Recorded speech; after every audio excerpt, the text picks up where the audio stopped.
We're now here together, and it's a real joy to be able to introduce Simran and Nick to speak in our next session, and they're going to give us an overview of that work. And I think it's going to be really helpful to draw some connections between some of the global and US-based conversations we've had, and what will also be in further events in this series, some more regionally specific Asia-based conversations, but more on that later.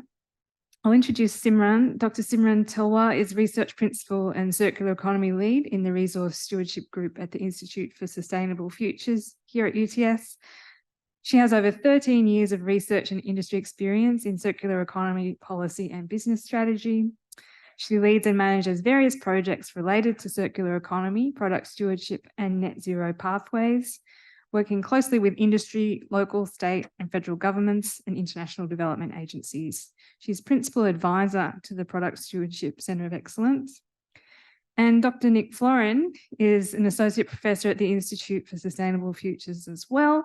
He is also Director of the Product Stewardship Centre of Excellence I just mentioned, where he leads collaborative research projects with industry and government partners, advancing resource and product stewardship, circular economy transitions, and supply chain sustainability. Another one of my favourite topics. So please come up and make yourselves welcome. We're really glad you could hang in there for this slot. Take it away. Oh, well, thank you very much for the opportunity to participate in this conference. And we're sort of circling back to sort of a more applied presentation. How do I drive this one? So first, I'd just like to acknowledge the ancestral lands of the Gadigal people of the Eora Nation, where we're meeting today, and pay my respect to elders past and present. So we thought we'd just give a bit of an introduction to the Research Institute that we're based in, the Product Stewardship Centre of Excellence, and talk very generally about what we define as product stewardship and what we think it can be, and then share some findings from a research project where we were doing a bit of a stock take of product stewardship and extended producer responsibility activity in Australia, and assessing the effectiveness of these initiatives. And again, we're doing a sort of a combined presentation. As mentioned, based here at UTS in the Institute for Sustainable Futures, along with Rachel as well. And so we're really an applied policy research institute with a mission to create change towards sustainable futures. And we're a diverse bunch, academics and activists and designers, engineers, social scientists, and working across a diverse range of areas, from international development, renewable energy futures, and resource stewardship, which is the area that myself and Simran and Rachel as well work closely in. We founded the Product Stewardship Centre of Excellence in 2020 as a consortium with the Australian Industry Group, which is a peak body representing about 60,000 Australian businesses, and Dentsu, a PR agency. And basically our purpose is to accelerate the uptake of product stewardship in Australia, to support improvements in the sustainability of product supply chains. And in many cases, in many product, so it's very much a product-centric view, it requires fairly drastic changes or transformations of product value chains, and we think that these changes are very much in line with circular economy principles, and try not to have too much of a cynical view of circular economy, but giving emphasis to the importance of designing products and supply chains to eliminate waste and pollution, as well as keeping products in circulation. So that's the repair and reuse, but also recycling, as well as the opportunities to regenerate natural systems and social systems, and eliminate carbon, which is, I think, also a good way to view the whole of supply chain when you're looking at carbon mitigation strategies. You know, it kind of requires a whole of system, whole of supply chain view. No, wrong one. And I think Maura mentioned Spiro Carlos, who used to head up one of the product stewardship initiatives that was focused on mobile phones, who's now the general manager of the centre. So what we do to support our purpose is mentoring. So we work with emerging product stewardship initiatives. So there's a new initiative focused on clothing textiles called Seamless, and the centres sort of supporting the industry players in developing and getting this initiative off the ground. We do a lot of kind of networking and you know, host webinars, trying to kind of help grow a community of practice in the product stewardship community, including celebrating best practice. We have our awards this week on Thursday, and then research and consulting support services, and that's where I'm most involved in. I thought it would be helpful just to start with how we, kind of define product stewardship, and essentially we see it as an approach for managing and reducing the environmental and human health impacts of products across the whole life cycle, so from design and production all the way to disposal or recycling. And importantly, it's the businesses putting the products on the market, the importers, distributors, retailers, manufacturers, of course, that have primary responsibility, and that means the financial responsibility for driving product stewardship initiatives. And as I mentioned, it's very much in line with circular economy principles. And when we talk to businesses about it, and talk about it as a pathway to support meeting circular economy objectives.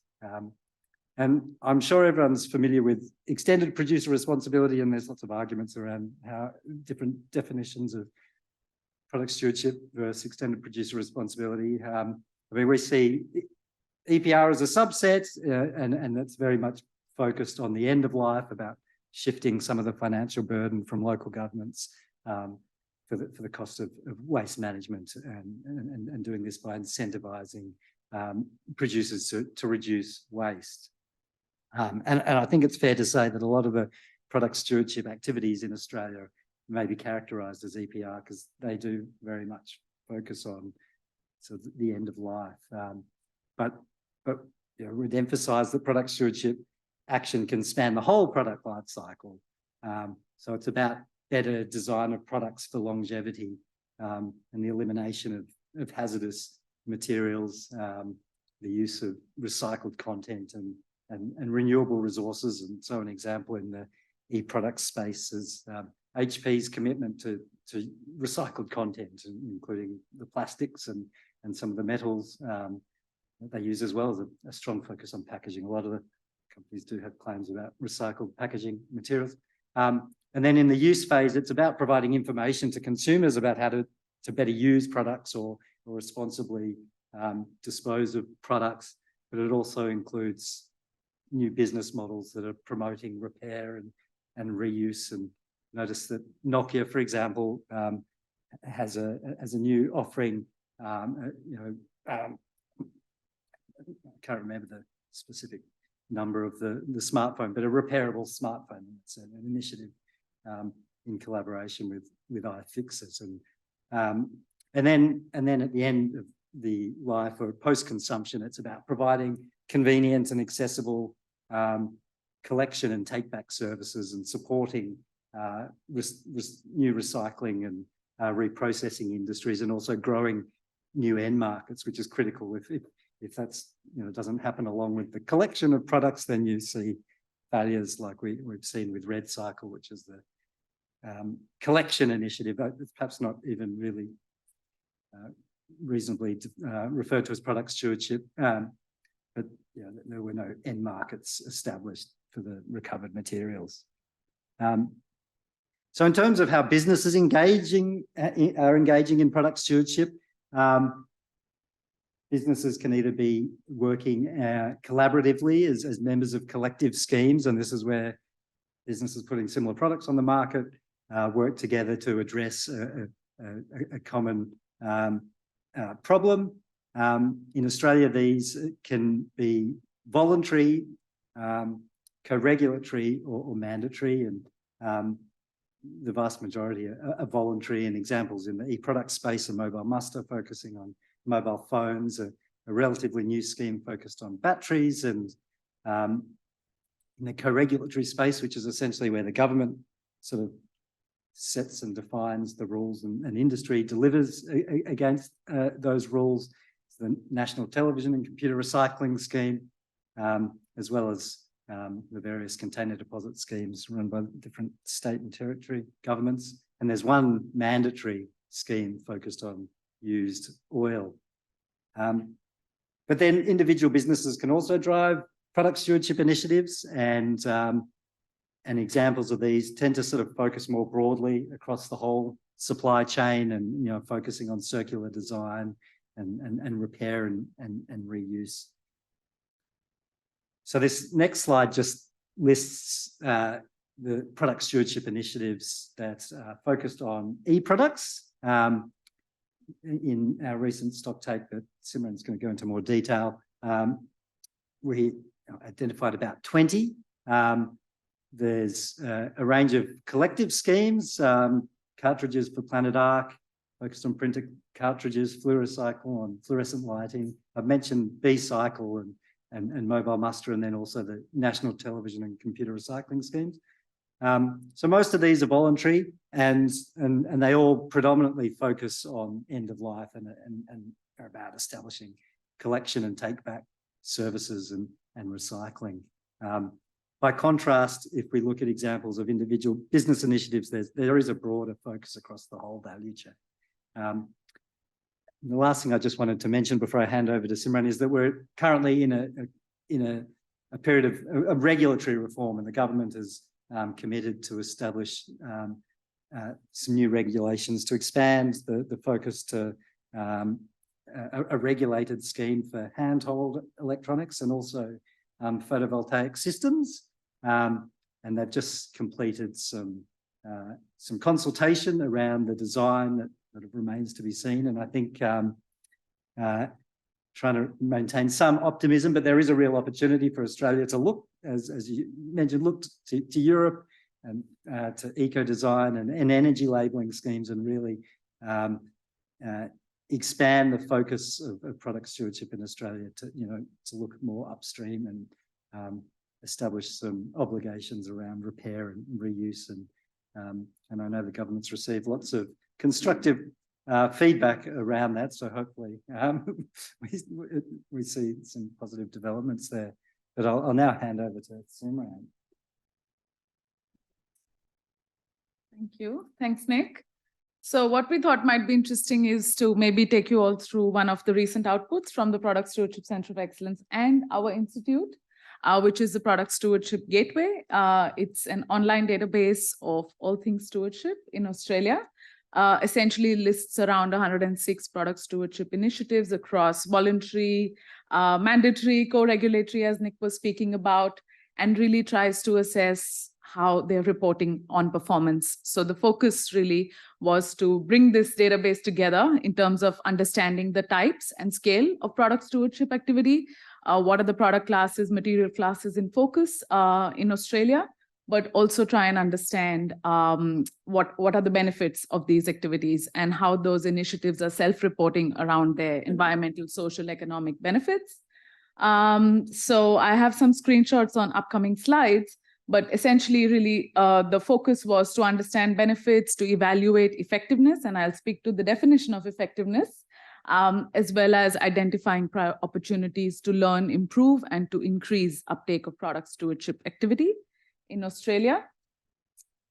So this is, of course, a free public source. And of course, there's the barcode as well, where you can access the gateway. But essentially on the top left, it's just a kind of snapshot of the highlights of the kinds of activity and performance that we found from the first year of data collection, which happened over 2019 and 2020, although the gateway itself was released only last year. So looking across 31 product classes in focus, and electronics and e-products are one of the product classes, which I'll deep dive into shortly. There's also 7 government accredited initiatives. And Nick, did you want to speak really briefly about accreditation? Because a few of your examples did have accredited initiatives. So the government accredits voluntary initiatives, and this is sort of like a third party certification of the, do I need to repeat myself? So the government accredits voluntary initiatives, and I kind of see it almost as a halfway between voluntary and co-regulatory. I mean, there's scrutiny around the services that are being delivered and some requirements on reporting, and it's, you know, it's a way in which government can also use some influence to encourage broader participation in voluntary initiatives, because one of the real I guess challenges for voluntary initiatives is free riders and you know, creating an unfair playing field. And so this is one of the strategies to sort of try and encourage broader business participation. Yes, and so there are 7 accredited initiatives currently. So at the bottom right is one of the ways in which one can search filter for the list of product classes that you want to look at in terms of product stewardship activity. And does this work? No, but well. These icons here essentially also give the user an idea about the scope, whether it's a regional or a national initiative, whether it's an individual company-run initiative or it's a collective, so industry coming together to run that initiative, the stage of its operations, whether it's you know, currently operational in planning or has been discontinued, and also the stage of the life cycle. So whether it's across whole of the supply chain or looking specifically as post-consumption or consumption. So that's a snapshot.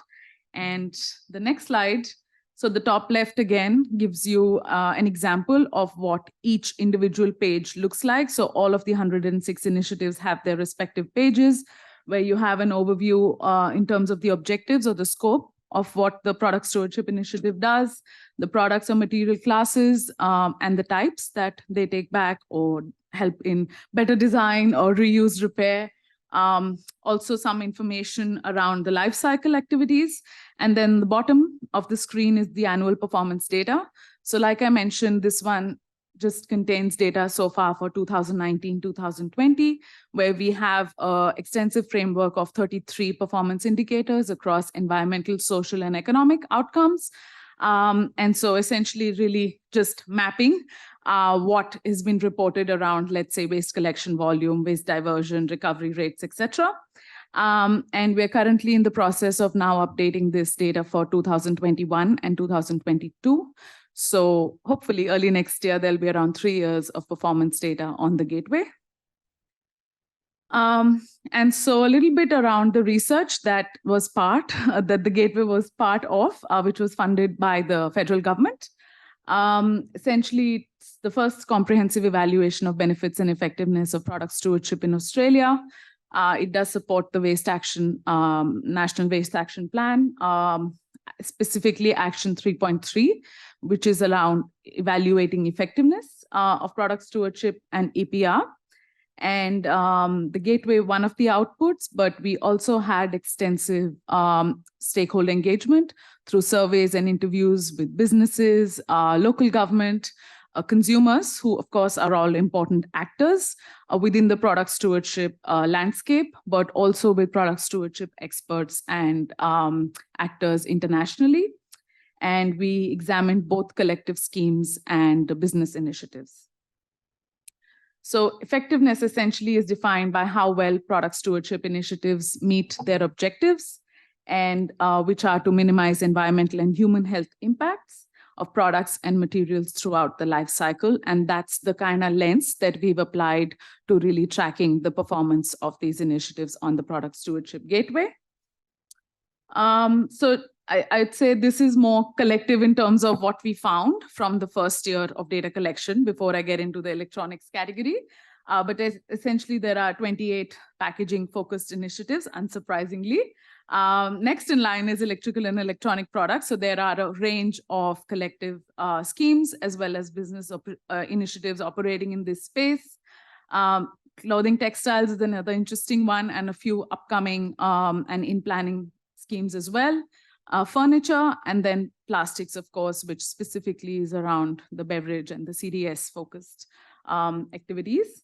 And so in total, and this was quite interesting because one of our key findings was that there is a lot of inconsistent data that's out there. And so it's really difficult to aggregate how much waste is actually collected or diverted and what's reliably happening to all of the, all of the information that's been put out by schemes. So, I mean, one of the very basic metrics is waste collection volumes, and we were only able to aggregate that for around 19 initiatives, most of which were sort of co-regulated or mandatory initiatives, just because they have more stringent guidelines in terms of reporting.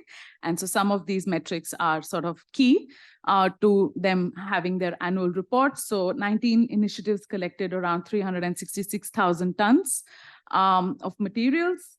And that spans televisions, computers, mobile phones, tires, etc. But the other important and key indicator, because take back and post-consumption, like Nick mentioned, is one of the ways in which these initiatives operate. A lot of them do report on how many points of collection or take back they have nationally, whether they have remote regional access. So all of these are built into some of the criteria of their funding as well. And so there are around 12,000 collection points, and this again was as of 2020. So what I thought would be interesting was to just maybe look at some of the performance indicators that were sort of more prominent for the electronics category. And so the second column almost categorizes them based on whether as per our assessment framework, whether they're a social indicator, environmental, or economic. And the first column is essentially just the performance indicator itself. So like I mentioned, collection points, drop-off points, really important for, a lot of the take-back programs. So about 7 initiatives in the electronics category are reporting on that. Telstra also reported about a new trial that they were conducting with Mobile Muster. So most of these would be collective schemes for take-back, but also Apple, Telstra participate as retail collection points for those schemes. Interestingly, the other one was waste diversion volume, which is defined as tons of materials recovered, reused, and recycled. And there are around 11 initiatives. And of course, on the gateway, you can deep dive into each of these and see what types of data are being reported. I guess the other one I wanted to point out was the second one around product packaging and process design change, because this is where a lot of the business initiatives stand out. This is where we see a lot of that design aspect coming into play, whether it's around recycled content in new Apple or HP products, whether it's around reducing packaging or replacing plastic packaging with paper, etc. So few standouts there were Telstra, Canon, Apple, Fujifilm, HP, Comsol, a really interesting one. They are one of the key partners of Officeworks. So they supply all of the cables, etc. And they've really scaled up in their efforts towards looking at design. Started with packaging, but now looking at product design as well. Yeah, I mean, some of the others are pretty standard as well in terms of recovery rates, how renewable energy transition is happening across these brands as well.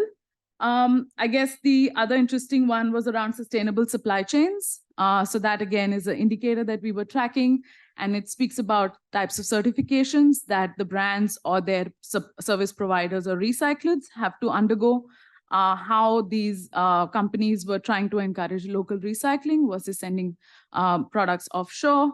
Environmental and risk management, modern slavery, risk assessment. So those were some of the things that the brands or the initiatives have spoken about against that indicator. And this is almost, I think, yeah, just close to my last, wrap up. But some of them also talk about social activities such as community education and marketing, because a big part of these product stewardship initiatives is to really encourage more uptake, more participation in these programs. So a lot of the initiatives are investing around that. To increase scheme participation, outreach through schools is a big one as well. Emissions reduction and decarbonization is again quite prominent. And so some of the indicators or data points that they're talking about is around reduction in emissions avoided, actions across the supply chain to reduce overall emissions. And I would say not all of them are reliably quantifiable at this point in time, but we are also tracking qualitative information. So if there are actions that these initiatives are taking towards these indicators, we are also recording that on the Product Stewardship Gateway. Yeah, I think the last one, maybe an important indicator as well, is around market share and participating entities. So one of the ways in which product stewardship initiatives are encouraged to look at their kind of effectiveness is really to report on how many or the share of brand owners that are signed up to the scheme. And so 7 of them are talking about that. And we think that this is, again, a very important indicator to see how many products are coming actually on the market and how much of it is, how much of the share of that is being addressed through the scheme. So I encourage you to have a look at the Product Stewardship Gateway. Of course, we are around for any questions, but also, yeah, feel free to connect. Thank you.